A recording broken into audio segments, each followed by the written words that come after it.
الله وبرکاتو.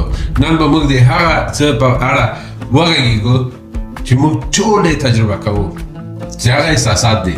احساسات کولی شي موږ پورته کړي، موږ ښکته کړي، یا حتی موږ په بشپړ ډول ډوب کړي. سبحان الله. احساسات د موږ اړیکې او حتی زموږ اړیکې له الله سره جوړوي. همیش دغه یو رقم احساسات دي، دا ټول په دا یو رقم احساساتو کې روان دي. هیڅوک هم نشته چې داسې یو دقیقه ودرېږي چې ودرېږه چې دا زه کنټرولولی شم که دغسې اتوماتیک کې روان وي. خو تاسې کله فکر کړی چې موږ ولې احساسات لرو؟ آیا احساسات یوازې د مغز کیمیاوي عکس العملونه دي که د روح سره ژور تړاو لري؟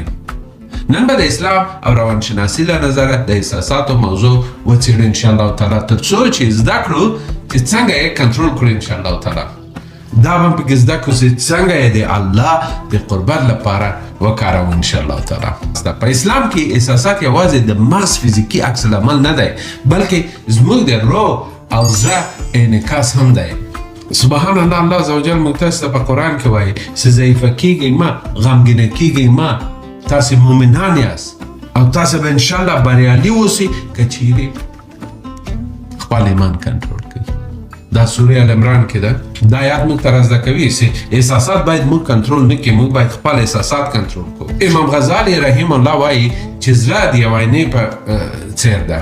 که موږ تقوا، شکر او د الله ذکر ورکړو، زړونه به موږ روښانه وي. خو که غصه، حسد او د دنیا ته ډېر ارزښت ورکړو، زړونه به مو تاریکېږي. سبحان الله. اسلام موږ ته دا راښیي چې انسانان دوه اصلي احساسات لري. محبت او مینه زموږ تر ټولو پیاوړی احساس دی او تر ټولو قوي مینه باید له الله سبحانه وتعالی سره وي.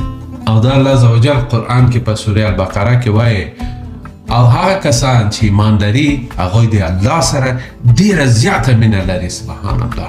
بل څه ده؟ ویره ده. نه د دنیا ویره، بلکې د الله عزوجل د رحمت د بایللو ویره.